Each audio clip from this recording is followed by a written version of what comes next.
Hey everyone, Orikon here once again. Welcome back to Orikon Gaming, and today is going to be the final video in my deck profile series on my upgraded starter decks. Today I'm going to be showing you my version of an upgraded Heaven's Yellow starter deck, and this is going to be based around the starter meta, which was just the cards that was available in Japan last April. Just starter decks and some promo cards. The very first meta available for the game, basically. So let's get started. Alright, moving right into it, we're going to start with our babies, obviously. Just like in my other deck profiles for this series, the 4 babies are 4 copies of Tokomon. That is because that's literally the only choice available. What it does is, once per turn, when an opponent Digimon is deleted by dropping to 0 DP, this guy gets plus 1000 DP for the turn. It does not happen very often in this early version of the meta, but especially if you've got into your big Seraphimon guy, he can do a little bit of an increase, which is good because he's only 10,000 DP. But we'll get to him later. As far as your level 3 rookies go, you have 4 copies of Salamon. He is just your 2-cost vanilla, very cheap to play, very useful. 4 copies of the Tapirmon from the starter deck. Another vanilla, but he's a bit more expensive in exchange for an increase in power, which doesn't really come in handy that often, but you don't have very many choices this early. Then, of course, your main rookie is going to be this Patamon here, the starter deck Patamon. What he does is, when an opponent's Digimon is deleted by dropping to 0 DP, you gain a memory. This does help more than the plus 1000 DP.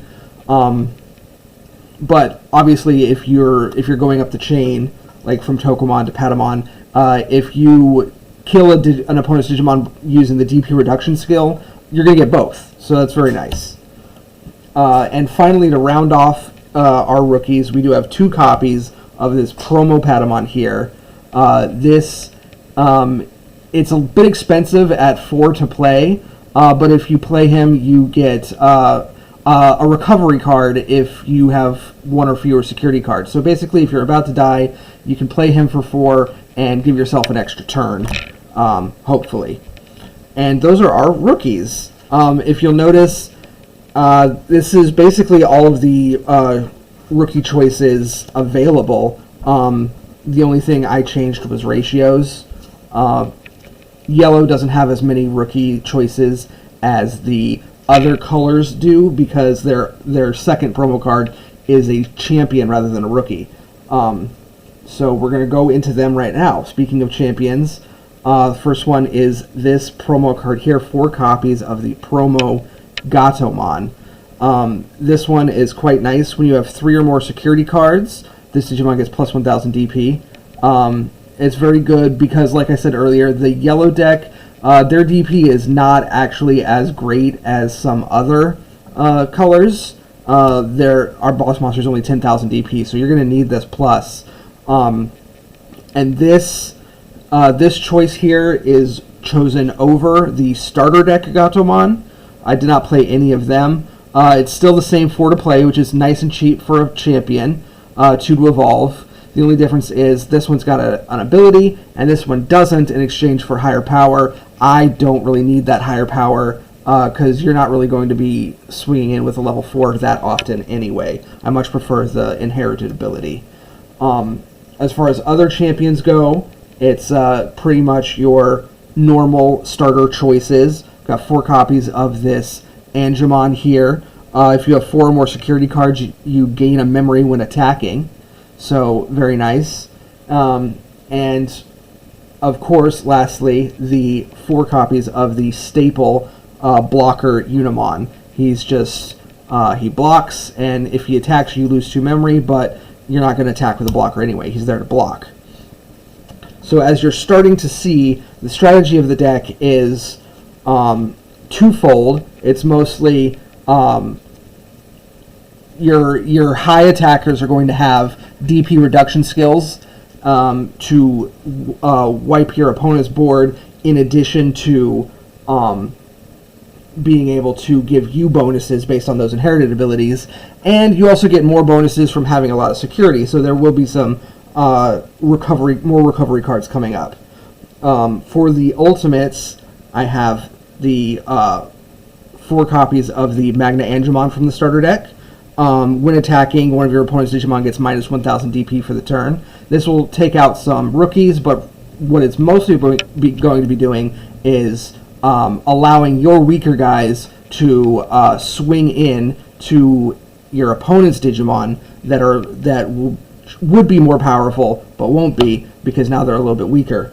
And of course, also the 4 copies of the starter deck Angelomon. These are literally the only choices, so I just did 4 of each.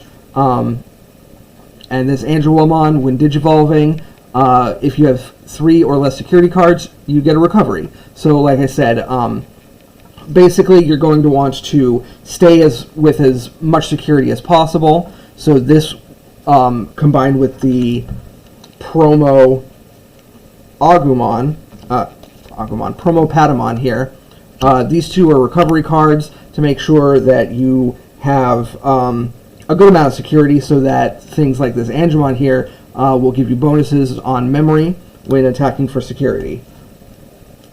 You got to make sure you have as many security as possible. You're going to need it because, like I said, your guys are not as strong as the other decks. Finally, we're going to be getting into our level 6s, our Megas, and of course your boss monster is this beautiful card here, 4 copies of the Seraphimon. Like I said, he's only got 10,000 DP. He's the weakest of the Megas in the starter meta, but he does have a great when attacking skill. One of your opponent's Digimon gets minus 4,000 DP for the turn. So this can be used to take out a rookie and even some champions, but also it can be used basically if you've got a big guy on your opponent's field and they're suspended, you can swing into it and say they're 12,000, well now they're actually 8,000, so you'll be able to kill it. And that is your main strategy. You're going to want to keep aggression on the opponent's field, make sure they don't have as many guys to attack with, and make sure that you're recovering, make sure you have a tall security stack, and basically use that to outlast the opponent, and then swing into their security with quick pokes of other Digimon, such as this guy, just 2 copies of Magnadramon. It's a very cheap 2 to evolve, 12,000 DP power, just a vanilla beater.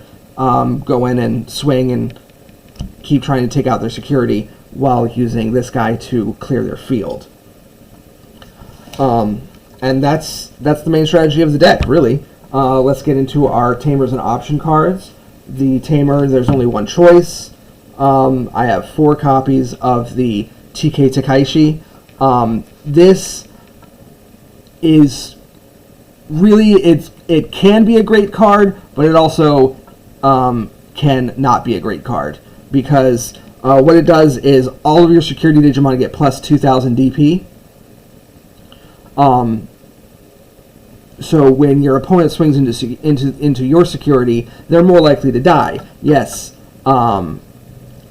In practical use, what that means is it just encourages your opponent to rush you with smaller Digimon, because they're going to die anyway, so you might as well go in faster with a rush tactic, and that does not work very well for you, because this yellow deck is a little bit slower than the others, which is saying something, because all of the decks in this early meta are slow compared to today's cards. You also have 4 copies of the 7 Heavens. This is your main removal. For 7 costs, one of your opponent's Digimon gets minus 10,000 DP for the turn. The difference between this and Gaia Force is this, you have to be a little more strategic. You have to use it before they get their boss onto the field, because most of the other cards in the meta, the other level 6s, are 11 to 12,000. So this isn't going to do as much damage. You could swing in with a Seraphimon, of course, and do 4,000 damage that way. Swing for security, do 4,000 damage to their big guy, and then end the turn with the 7 Heavens, which will kill them. But other than that, it's going to take multiple cards to take down a level 6. So if you want to stop them from having a level 6 on board, you will most likely be using this on their level 5 instead. Rounding the option cards off, we do also have 2 copies of Holy Flame. One of your opponent's Digimon gets security attack -3 until the end of your opponent's next turn. This is a nice little stall tactic. Like I said, the main strategy of the deck is to outlast your opponent. It's also very nice when checked in security. It basically stops them from attacking for the rest of the turn, except in very few exceptions. Like I said, great stall tactic, but it's not going to win you any games, so that's why there's only 2.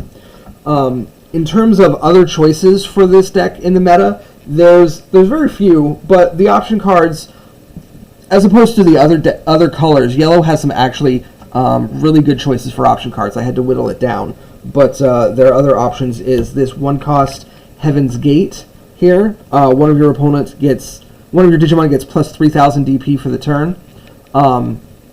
That could be good. Like I said, you can put it on a Seraphimon to make it 13,000 and swing into one of the bigger guys. You can just put it onto one of your guys and swing into security just to have a better chance of surviving. But I found that it's not as useful because you're basically going to be swinging with your Seraphimon anyway, and its when attacking skill will put pretty much any Digimon on the opponent's field down down enough that your 10,000 Seraphimon will be able to beat over it. It's got a really great security effect, though. All of your Digimon and security Digimon get plus 5,000 DP for the turn, then add the card to the hand. That's quite nice, but basically when it happens, they just stop attacking and wait until the next turn. It's kind of a reactive card. I chose not to use it simply just because I need room in the deck, and it's better to have Digimon in your deck than option cards. And the last card that I did not put in the deck is Heaven's Charm, a 2-cost. One of your opponent's Digimon gets minus 2,000 DP for the turn. This one, its security effect is not good. All it does is add the card to the hand. And the minus 2,000 DP, it can kill a rookie, but that's about it. If you're going to kill a big guy, you would need to use this and a 7 Heavens. So basically, it's a combo card that I don't really think is useful in my deck. So I just would rather have the 7 Heavens in there instead. Like minus 2,000 for 2 or minus 10,000 for 7. I would rather have the minus 10,000. But that's just me. You can do whatever you want with your choices. But yeah, that was my deck for the upgraded Heaven's Yellow starter deck. This is the last in my series of upgraded starter decks in the starter deck meta. I am going to be continuing this series. I've already started upgrading the decks further to include cards from the first expansion set, BT1, which is known as New Evolution in Japan. Over here in America, we got most of those cards in our special release booster 1.0, but not all of them. So this is going to be interesting building decks with the Japanese meta. Is something I've never done before, so I'd like to try it and see how different it will be from the American meta. I'll be able to get some spotlight on cards that got completely overlooked over here in America, specifically cards like Grand Kuwagamon. I'm excited to create a deck around him. But for this video, that's going to be it. If you liked what you saw, make sure to comment, subscribe, like the video. Feedback in the comments. Tell me what I did wrong, what I did good, anything like that. And if you want to see gameplay of this deck or deck profiles of the other decks in this series, I'm going to have those up somewhere on screen right around now. So check those out, and I will see you all in another video. Bye!